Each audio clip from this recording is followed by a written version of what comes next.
এই দেখুন এখানে প্রচুর ভিড়। তো রাম মন্দিরে আপনারা যখন দর্শন করতে আসবেন মেন রোড হচ্ছে এটা বিশ্বরূপ একদম সকাল থেকে শুরু করে রাত পর্যন্ত সব ফ্রিতে পাওয়া যায়। তো প্রচণ্ড যেহেতু ভিড়, ওখানে কাউকে দাঁড়াতে দিচ্ছে না, ঠেলে দশরথ মহল দেখার পরে তারপরে আবার কোথায় যাচ্ছি,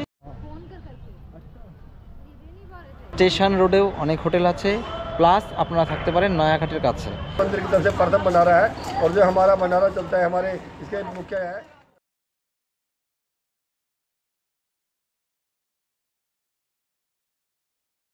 কলকাতা থেকে অযোধ্যার যে জার্নি ছিল আমার, যদি সেই ভিডিও আপনারা দেখতে চান তাহলে উপরের আই বাটনে ক্লিক করে দেখে নিতে পারেন।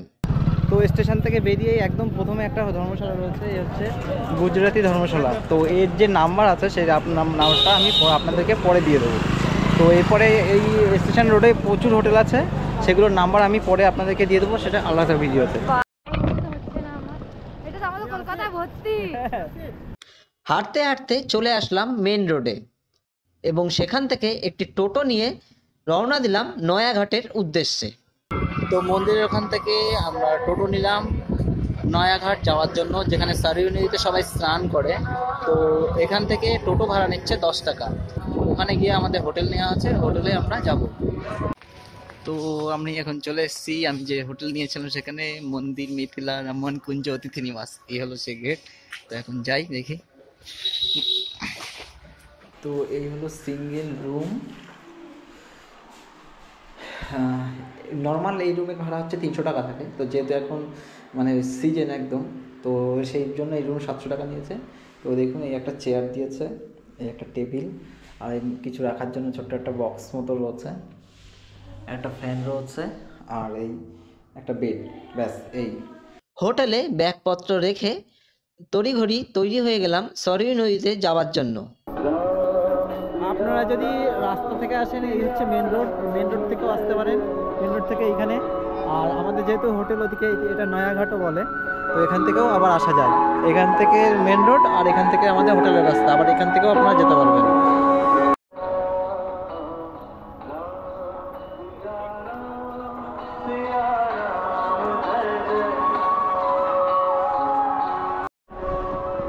তো এই হলো সরিউ মাতা, এই হচ্ছে নদী। দেখুন এখানে বোটিংয়ের ব্যবস্থা আছে, আর এখানে যে সবাই স্নান করছে, ওদিকে সোজা স্নান করার সব জায়গা রয়েছে। তো আমি এখন এখানে স্নান করব।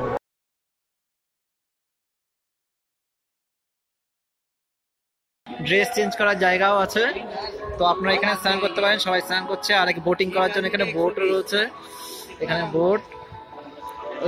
আর এই হচ্ছে যমুনা সারিউ সেতু। তো আমার স্নান করা হয়ে গেল, প্রচণ্ড ঠান্ডা জল, ওরে বাপরে বাপ, অনেক কষ্টে স্নান করলাম। সব থেকে বড় কাজ হচ্ছে এই স্নান করাটা। স্নান করা হয়ে গেছে, এখন আমি হোটেলে যাব, হোটেল থেকে তারপর আবার মন্দির। সারিউ নদীতে স্নান করার পরে আমি চলে যাচ্ছি এখন মন্দিরে। তো মন্দিরে প্রথমে যাব হচ্ছে হনুমানগড়িতে, তারপরে যাব রাম মন্দির দর্শনে। কথিত আছে শ্রীরামকে দর্শন করার আগে হনুমানজির কাছ থেকে পারমিশন নিতে হয়, তাই প্রথমেই হনুমানগড়ি চলে গেলাম। সারাইউ ঘাট থেকে এদিকে রাম মন্দিরে যাওয়ার যে রাস্তা রয়েছে, এই রাস্তার দুই সাইডে মানে প্রচুর মানে ফ্রিতে খাবার দেওয়ার স্টল বসেছে। আপনি আপনাদের ইচ্ছা মতো মানে সকালবেলা কচুরি ভাত প্লাস চা কফি সব ফ্রি। তো আপনারা যদি ফ্রিতে খেতে চান তো এখানে আসতে পারেন, মানে এখানে এসে খাওয়া দাওয়ার জন্য 1 পয়সাও খরচ নেই, একদম সকাল থেকে শুরু করে রাত পর্যন্ত সব ফ্রিতে পাওয়া যায়। তো সামনে যাচ্ছি হনুমানগড়িতে,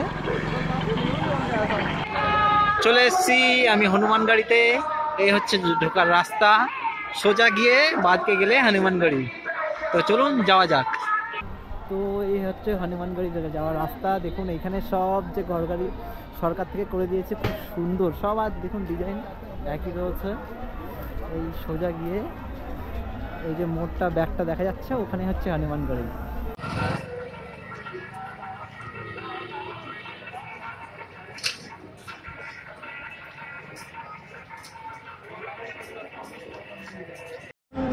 তো এই হলো লাড্ডু, দেখুন এখানে দাম লেখা হয়েছে। 400 টাকা কেজি। তো আমি এখান থেকে নিলাম এটা 50 টাকা। তো আমি এখন লাইনে দাঁড়িয়ে পড়েছি হনুমান মন্দিরে যাওয়ার যে পুজোর লাইন, সেই পুজোর লাইনে এখন দাঁড়িয়ে পড়েছি। তো লাইন অনেক লম্বা রয়েছে, তো দেখি কখন পৌঁছায়। লাইন যা আছে মোটামুটি 1 ঘন্টা লাগবে। জয় শ্রীরাম।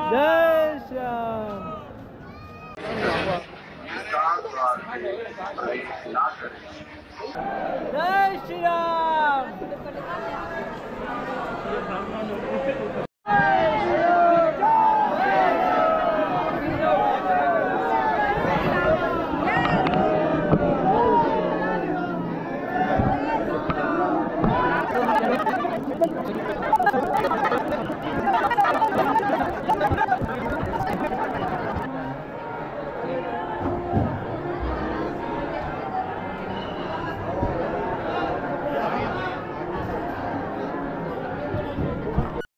তো প্রচন্ড যেহেতু ভিড়, ওখানে কাউকে দাঁড়াতে দিচ্ছে না, ঠেলে বের করে দিল। এই হলো মন্দির, এই সবাই পুজো দিয়ে বেরোচ্ছে এখান থেকে গিয়ে। এবার এখান থেকে এক্সিট গেট। পূজা দেওয়া শেষ করে চললাম রাম মন্দির দর্শনে। তো এখন আমি চলে আসলাম দশরথ মহলের এখানে। দেখুন ওপাশে ওই উপরে লেখা রয়েছে, এই সোজা যে বিল্ডিংটা দেখা যাচ্ছে এটা হচ্ছে দশরথ মহল। আর এই দিকে সোজা গিয়ে ডান দিকে গেলে হচ্ছে কনক ভবন। আর আমরা যাব বাঁদিকে, বাঁদিকে হচ্ছে রাম মন্দির।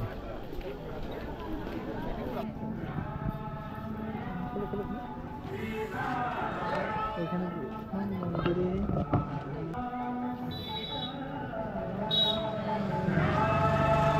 বিশ্বরূপম দর্শন, শ্রীকৃষ্ণ আর এখানে শ্রী রাধাকৃষ্ণ রয়েছে।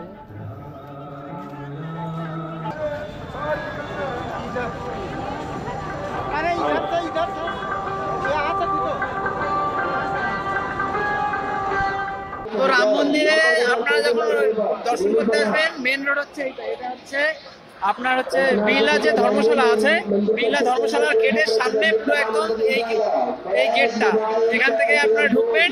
ঢুকলে এদিকে দেখুন গেট রয়েছে, এই গেট থেকে ঢুকলে আপনারা প্রথমেই লকার পাবেন বাঁদিকে সমস্ত কিছু রেখে তারপরে রাম মন্দির দর্শন করতে হবে। আর ভিতরে আমি বলে দিচ্ছি টাকা ছাড়া কিচ্ছু কিন্তু এলাও নেই, অতএব আপনারা কিচ্ছু কিন্তু নিয়ে যাবেন না, তাহলে আবার ফিরে আসতে হবে। রামলালা দর্শনের জন্য ক্যামেরা, মোবাইল, স্মার্ট ঘড়ি সব কিছুই লকারে রেখে লাইনে দাঁড়িয়ে পড়লাম। আপনারা সবসময় লাইন দেবেন, দুপুর 1টার পরে লাইন দেবেন, তাহলে সব থেকে কম থাকবে।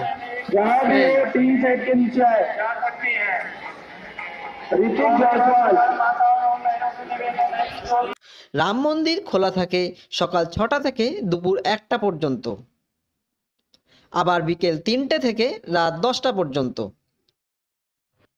দুপুরে মন্দির বন্ধ হওয়ার সময় লাইনে দাঁড়িয়ে পড়লাম, তাই বেশ ফাঁকা ফাঁকাই রামলালা দর্শন করে চলে এলাম। সকাল থেকে যেহেতু না খেয়েছিলাম তাই বেশ খিদেও পেয়ে গেল। মন্দিরের গেটের পাশেই চলে গেলাম একটা ভান্ডারাতে। রাম মন্দিরের আশেপাশে অন্তত 20 থেকে 25 জায়গায় ফ্রিতে খাওয়ানো হচ্ছে। দুপুরের খাওয়া সেখানেই সেরে নিলাম।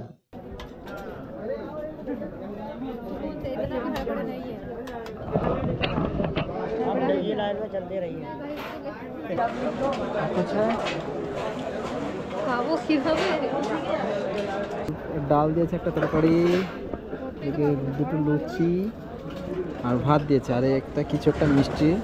এই হচ্ছে টোটাল। খাওয়া দাওয়া শেষ করে ঠিক করলাম যে অযোধ্যার আর যে সমস্ত মন্দির আছে বা দর্শনীয় স্থান আছে সেগুলি একে একে দেখে নেব। তো রাম মন্দিরের পাশ থেকে, আমার রাম মন্দিরের পাশ থেকে যে রাস্তাটা চলে আসছে, এই দেখুন শ্রীরাম জন্মী তীর্থ ক্ষেত্র। এখান থেকে পাশেই দেখুন এখানে রয়েছে লবকুশ মন্দির। এই হলো লবকুশ মন্দির। সেই মতো প্রথমেই চলে গেলাম লবকুশ মন্দিরে।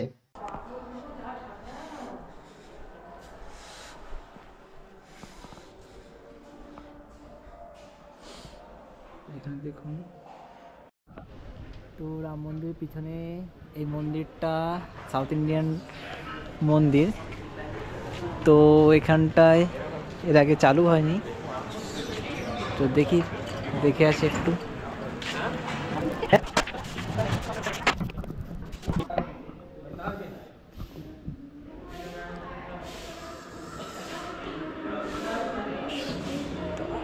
এই মন্দির দেখে চলে এলাম কনক ভবনে। বলা হয় যে মাতা কৌশল্যা এই ভবনটি সীতা মাতাকে দিয়েছিলেন বিয়ের পরে প্রথম মুখ দেখার উপহার হিসেবে। হলো কনক ভবনের ভিতরটা, দেখুন পুরো কনক ভবন।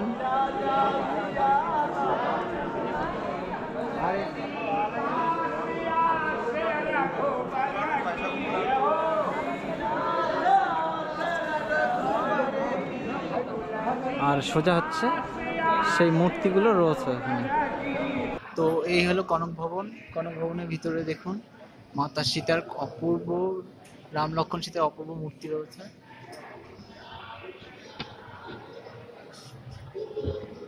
তো আমার কনক ভবন দেখা হয়ে গেল। এবার এই কনক ভবন দেখে এখন যাব হচ্ছে আমি দশরথ মহলে। দশরথ মহল দেখব। দশরথ মহল দেখার পরে তারপরে আবার কোথায় যাচ্ছি সেটা নেক্সট বলে দিচ্ছি। তো চলুন এরপরে যাচ্ছি। মন্দির দেখে চলে এলাম রাজার দশরথ মহলে। এই মহলে শ্রী রামচন্দ্রের পরিবারের সকলের মূর্তি রয়েছে। প্রত্যেক দিন এখানে পূজা হয়।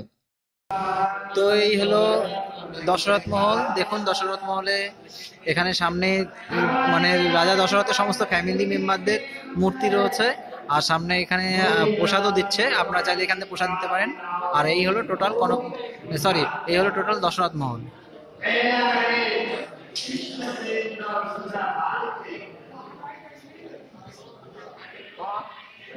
দশরথ মহলের ঠিক পাশে রয়েছে হনুমানজির মন্দির। এই দুটো মন্দির রয়েছে দশরথ মহলের ভিতরে। এরপর চলে এলাম রাজদুয়ার মন্দিরে।